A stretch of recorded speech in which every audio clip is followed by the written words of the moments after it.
ahkamu alhaidhi wan-nufasa, hukumu za mwanamke mwenye hedhi na mwenye nifasi.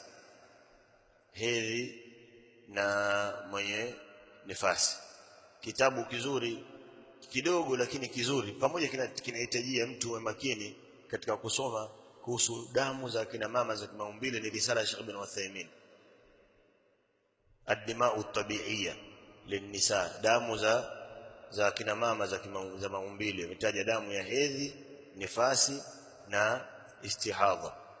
Kitabu muhimu sana, hatujakichapisha lakini pia tulifanya tarjama miaka mingi kama 2015 nakumbuka, lakini kwa sababu tuliposoma kwa Sheikh mimi nikawa nakiandika kwa tarjama. Kwa hiyo ni kitabu muhimu, ad-dima'u at-tabi'iyya lin-nisa, kuhusu mambo ya hizi damu. Na kuna mambo ametaja Sheikh Ibn Uthaymeen waweza ukasoma kwenye vitabu vikubwa vingi, kwa ile sura aliyoeleza usipate, kwa vile namna alivyoeleza unaweza ukasoma usipate. Kama una mtu mmoja ameandika Kiswahili lakini nafikiri yeye pia hajui Kiarabu, ametazama vitabu vya kufanya tarjama ya Kiingereza na yeye akaandika, lakini alivyoelezea sehemu ile pia amekosea sana tu kwa vile alivyoeleza yeye. Kuna bwana mmoja ameandika lakini amekosea, huwezi kumuelewa kwa sababu yeye pia hakuelewa kwenye lugha yake ya asili, ndio tatizo. Amehamisha tarjama kwa tarjama nyingine, lakini ni kipengele muhimu sana. Kuna mambo aliyataja pale muhimu sana. Kwa hiyo pia mtu risala ile pamoja vile ilivyokaa na udogo wake, lakini ametaja mambo muhimu al-Sheikh rahimahullahu ta'ala. Anasema kuhusu mwanamke mwenye hedhi. Hedhi ni damu inamjilia mwanamke kimaumbile, si maradhi, si ugonjwa, wala kama mtu ampata jeraha apate, la, maumbile yako hivyo. Allah amekadiria hivyo kwa watoto wa kike wa Adam. Na nifasi ni damu ya uzazi, inawezekana inakuja pamoja na kuzaa au inatangulia kidogo kabla ya kuzaa alafu mtu anazaa, lakini iwe iliyotangulia ifuatane na uzazi, isije katangulia alafu hakuzaa, inakuwa damu fasid. Damu fasid haina hukumu. Ndio juzi nilivyozungumza kwamba lau mwanamke aliona damu siku moja mbili, anakaribia kuzaa, alafu alipopelekwa hospitali mfano hakuzaa, na zile siku mbili alizoona damu aliacha kuswali akifikiri damu ya nifasi, alafu alipokwenda hospitali akaambia huyu msubirini kama wiki moja, akarudi nyumbani hakuna tena damu, zile siku mbili atalipa swala kwa sababu damu ile haina hukumu. Zile siku mbili zile alizoacha kuswali atailipa kwa sababu haina hukumu. Wanawachuoni wanasema lau kama damu imetangulia, mfano swala ya alasiri sasa hivi ipo, yeye hajaswali alafu ampata uchungu ikamtoka damu, alipokwenda hospitali damu ile imekwenda na ule uchungu, labda leo hakujifungua lakini kesho akajifungua, hii itakuwa nifasi. Hii iliyotangulia siku moja au mbili ina hukumu ya nifasi, kwa hiyo hatolipa hii swali. Lakini mfano sasa hivi amepata uchungu, ampeleka hospitali, kuna alama damu anaona, amelazwa leo, kesho anaambiwa kwamba amerudi, uchungu umetulia, amerudi nyumbani, anaambiwa huyu atakaa wiki moja tena ndio aje tena, hakuna tena damu. Hizi siku alizoacha swala ile ataswali, atailipa. Nafahamiana na Sheikh? Na atailipa pia. Ameyataja mule Sheikh Ibn Uthaymeen masala kama hayo. Idha tahuratil haidhu au an-nufasa'u, akitoharika mwanamke mwenye hedhi au mwenye nifasi, athna an-nahari, wakati wa mchana katika saumu Ramadhani akatoharika kama hivi au saa 8 au saa 6, hal yajibu alaiha al-imsaku, je patawajibika juu yake kujizuia? Kwamba kwa sababu funga imeshaharibika atailipa, je asile asubiri mpaka watu tupoftari na yeye ndo ale? Alijawabu la yajibu alaiha al-imsak, haipasi kwake yeye kujizuia. Walaha an taakula wa tashraba, inajuzu kwake kula na kunywa. Lianna insakaha la yufiduha shay'a, kwa sababu kule kujizuilia kwake hakunufaishi chochote kwake, hakuna faida yoyote kwake, kwa sababu ile siku atailipa. Sasa kwa nini amejizuia? Liwujubi qada'i hadha al-yawmi alaiha, kwa sababu ya kupasa kuilipa siku hii juu yake. Yeye ana wajibu wa kuilipa siku ile, kwa hiyo hakuna faida ya kujizuilia kwake. Swali lingine, idha tahuratil haidh qabla al-fajr, atakapotaharika mwanamke mwenye hedhi kabla ya swala ya alfajiri, walam taghtasil, na hakuoga, illa ba'da alfajr, isipokuwa baada alfajiri. Ametaharika kabla ya alfajiri ijichomoza, alfajiri ya kweli, halafu hakupata nafasi ya kuoga mpaka baada ya alfajiri imeshachomoza. Fama hukmu siyamiha, ni ipi hukumu ya funga yake? Afunge. Aljawabu, idha tahuratil haidh qabla tulu'i alfajr, atakapotaharika mwanamke mwenye hedhi kabla ya kuchomoza alfajiri, walau bidaqiqatin wahidatin, hata kama kwa dakika moja tu, lakini alfajiri bado haijachomoza. Walakin tayaqanat at-tuhra, lakini ameyaqini utahara, kwamba yeye yuko tahara, amesafika, amekauka damu. Fa innahu idha kana fi ramadhana, kwa hakika mambo yalivyo, ikiwa ni katika mwezi wa Ramadhani, yalzamuha al-imsaku, itamlazimu yeye kujizuia, wa yakunu sawmuha dhalika al-yawma sahihan, na inakuwa funga yake ya siku hiyo ni sahihi. Funga yake siku hiyo ni sahihi kwa sababu ametoharika kabla ya alfajiri, lakini ameoga baada ya alfajiri. Kama vile mtu amepata na janaba kabla ya swala alfajiri, lakini ameoga baada ya kuchomoza alfajiri, funga yake iko sahihi. Kadhalika mwanamke ametoharika kabla ya alfajiri, lakini amechelewesha kuoga, ameoga baada ya alfajiri, funga yake ni sahihi, kwa sababu muhimu ni kwamba alitoharika kabla ya alfajiri. Ndio kilichozingatiwa. Liannaha samat wa hiya tahir, kwa sababu yeye amefunga na hali yuko tahara. Wa illam taghtasil, hata kama hakuoga, illa ba'da tulu'i alfajr, isipokuwa baada ya kuchomoza alfajiri. Fala haraja, hapana vibaya katika hilo. Sheria haina kwamba kwa kuwa unataka kufunga lazima uoge time hiyo hiyo, au janaba lazima uoge time hiyo hiyo. Hapana. Kadhalika katika nukta hiyo, swali tatu, imra'atun taqul, mwanamke mmoja anauliza, inni mundhu wajaba alayya siyamu, anauliza kwamba tangu ilipowajibika juu yangu kufunga, tangu palipowajibika juu yangu kufunga, asumu ramadhana, huwa ninafunga ramadhani, yani kawaida yangu nafunga ramadhani. Lakini mimi la aqdi al-ayyama allati uftiruha, silipi zile siku ambazo ninakula mchana katika Ramadhani, bisababi ad-dawrati ash-shahriyya, kwa sababu ya mzunguko wa hedhi, huwa sizilipi siku zile. Asa tangu Ramadhani imewajibika kwangu nafunga, lakini silipi siku ambazo ninafungua kwa sababu ya mzunguko wa hedhi. Kwa hiyo zimempita Ramadhani 2, 3, 4, hizo siku hajazilipa.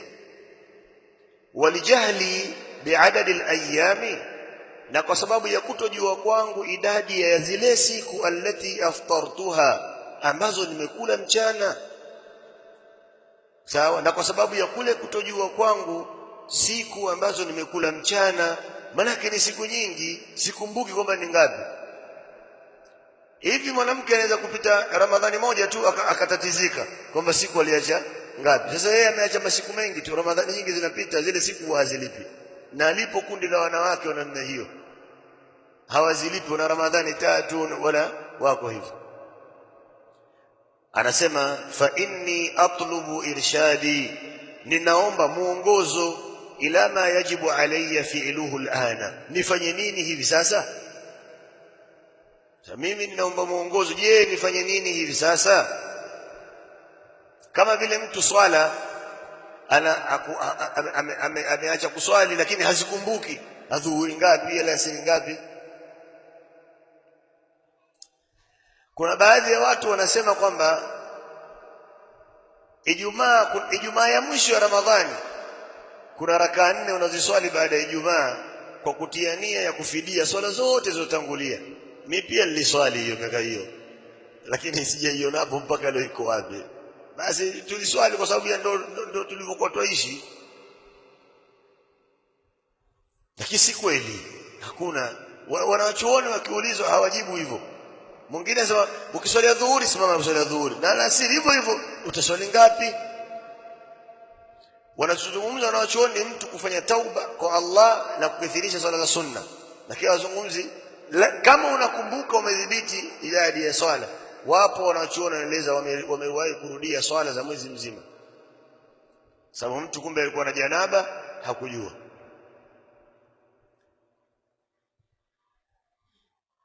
Naelewana? Au swala za siku nzima, mtu amekuja kuona nguo yake. Ndio katika vitabu vya fiqh wanaeleza hivyo, kwa sababu mtu anaweza kuona manii sawa, lakini katika godoro au katika nguo, katika godoro amelalia yeye na ana hakika kwamba manii haya sio ya sasa hivi. Tumeelewana? Atafanya nini? Swala kurejea, wanatoa maelezo namna ya kurejea swala. Kuna mchanganuo wanaotoa maelezo ya kurejea swala. Hata katika Minhaji al-Imam Nawawi ametoa maelezo kama yakiwa anatoa mchanganuo kama huu. Sasa mtu anaweza kuona tangu ameswali hivi sasa, amerudi ameona kikoi chake ambacho analalia kina alama ya manii, lakini akiangalia anayajua haya sio usingizi huu labda wa mchana aliolala, haya itakuwa nimeamka nayo asubuhi. Kwa hiyo kuna alfajiri, kuna dhuhuri, zote zinaye kuoga janaba. Utokea mambo kama wakati mwingine utokea hivyo, lakini wengine wasema hivyo.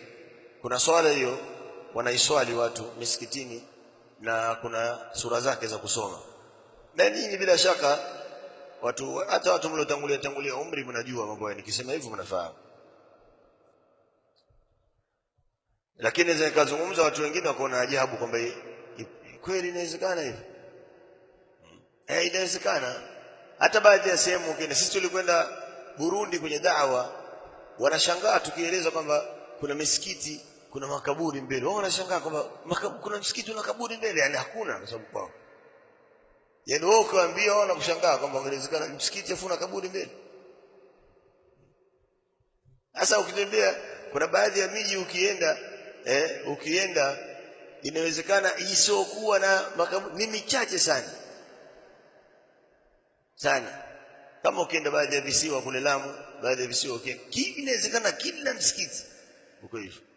Kwa jamii inawezekana kuna jambo fulani ukilieleza la makosa au bid'a au uzushi, inawezekana wao wasijue jamii yao, kwa wanashangaza. Lakini watu inawezekana muda mwingine umri kama mambo yameshakwisha, watu wakifanya hitima za Ramadhani, mwezi wa Ramadhani wanausomea hitima kwamba unaenda zake katika misikiti na washo mishumaa, upate tena sasa hivi. Lakini imefanyika hivyo, hitima ya Ramadhani nasomewa hitima inaenda zake yafa, yani watu wamefanya hivyo. Lakini sasa hivi huwezi kupata mambo kama hayo yakifanya na mfano wa haya. Kwa hiyo almuhimu kwamba jawabu alilotoa Sheikh Ibn Uthaymeen rahimahullah ta'ala katika swali hili akasema, ala hadhihi almar'ati an tatuba ila Allah azza wa jalla, ni wajibu juu ya mwanamke huyu, yani inapasa kwa mwanamke huyu kutubia kwa Allah azza wa jalla. Azza hali ya kuwa ameshinda, wa jalla na ametukuka. Sema hiyo, azza hali ya kuwa ameshinda, wa jalla na ametukuka, na hali ya kuwa ametukuka. Kwa hiyo atubie kwa Allah mimma sanaat, kwa lile alilolifanya. Anatakiwa atubu kwa Allah, tauba kama sharti yake yale, kwamba mtu ajute lile alilolifanya, aweke azma kutorudia tena, angoke labda mazingira anayoishi yanampelekea hivyo, au kazi anayofanya. Yani kuna mambo kama hayo katika tauba mtu awe nayo, afanye kwa ikhlasi, kwa kumkusudia Allah Ta'ala. Wa an tastaghfira, na aombe msamaha, hiyo hatua ya pili. Wa an tataharra, na azifuatilie al-ayyama yale zile siku allati ambazo tarakatha aliziacha azichunguze na kuzipeleleza zile siku alizoziacha biqadri istita'atiha kwa kiasi anachoweza fatakudhiha azilipe. Kwa hiyo yeye akadirie akaangalia labda miaka pale alipokuwa amewajibika kufunga ana miaka mingapi mpaka hapo, na je hedhi yake anavyoiona inakuwa kwa siku ngapi ndani ya at-tahari. Maana yake ni mtu kule kufanya lile ambalo linakuondoa katika shaka. Kwa hiyo afuatilie kiasi anachoweza. Akipata kwamba ni siku 50 au 40 kwamba yeye Ramadhani alizofunga ni 10, basi aangalie kama anapata hedhi siku 5 atajua ni siku 50, afanye tahari kile ile itayoghilibu kwenye kichwa chake, itayoshinda kwenye kichwa chake ndio ifanyie kazi hiyo. Hivyo ndio ilivyo. Kwa hiyo kama atakuwa anaweza hivyo sawa, lakini sasa kama atakuwa adhibiti miaka imekwenda yeye hajui, huko mtu ameanza kufunga labda na miaka 15 huko anakuja kuzungumza kwamba ana miaka 40, afanye tahari atafute, bila shaka hatopata zile lakini afanye kiasi anachoweza, kwa sababu inawezekana akadhibiti hivyo, inawezekana akadhibiti hivyo. Hasa je mtu ana miaka 50 ameanza kuswali akiwa na miaka 40 mfano, huko kote akila ujana kama wanavyosema. Maana wengine mtu za kumwambia akasema hamna kijana anayefanya ibada bwana, ibada uzeeni bwana. Kuna wengine usema hivyo, lakini wengine wanafanya kwenye ujana. Hapana, bali ibada ya ujana ndio itakufaa katika uzee, kwa maneno ya Mtume sallallahu alaihi wasallam. Utakaposhindwa kufanya baadhi ya mambo utaandikiwa thawabu kama umefanya, kwa sababu katika ujana wako ulipoweza ukifanya. Utakaposhindwa kwenda msikitini kwa sababu ya miguu inauma, miguu yako ishakuwa mibovu, utaandikiwa thawabu kama umeenda kuswali msikitini kwa sababu ilipokuwa mizima ukienda. Ndio hadithi ya Mtume sallallahu alaihi wasallam. Ukiwa mgonjwa ukashindwa kwenda kuswali swala ya jamaa, utaandikiwa kama umeswali jamaa hata kama unaswali nyumbani, kwa sababu ulipokuwa mzima ukienda kuswali. Hivyo ndio ilivyo. Kwa hiyo kila unapokuwa na nguvu kujitahidi katika ibada ni vizuri zaidi, kwa sababu itakunufaisha utakapokuwa umechoka, huwezi baadhi ya mambo ukiweza katika ujana wako. Lakini hili ndio jawabu la Sheikh, wa bihadha tabra'u dhimmatuha, na kwa kufanya hivi itakuwa imeondoka dhima yake. Wa narju laha, na tunatarajia kwake an yakbala Allahu taubataha, Allah ataitakabali tauba yake, ataipokea tauba yake na atamsamehe, lakini afanye hivyo. Kwa hiyo inawezekana hili swali limekuja hapa, lakini katika jamii zetu wakapatikana watu mfano wake. Kwa hiyo haya ilikuwa ni masuala ya mwanamke mwenye hedhi na mwenye nifasi.